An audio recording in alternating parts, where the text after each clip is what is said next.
Magandang araw po mga kadiskarte. Live po tayo ngayon na napapanood sa ating pong Facebook page. Pakikita ko po sa inyo ngayon, ito mga order po sa atin na shredder machine. Ito isasampul natin mga sanga. Wala lang po tayo. Ito, meron tayo mga ano ng malunggay dito. Malunggay. Ito, tingnan nyo. Oh. Ito.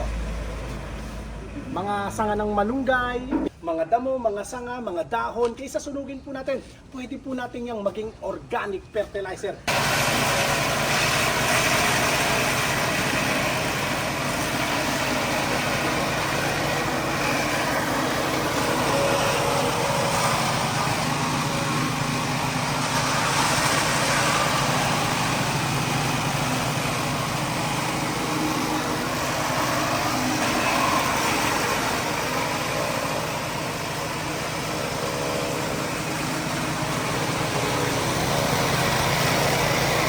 Nako, pwede na po yung ganyan. Kung iyan po ay napier, saglit lang po, pwede nang pakain po sa ating mga alagang mga hayop. Sa lahat po ng mga interesado, pwede po kayong mag-message sa ating pong Facebook page o kaya ay sa ating pong YouTube channel. Pwede nyo rin po akong i-follow sa ating pong TikTok account. Search nyo lang po, Diskarte Pinoy TV.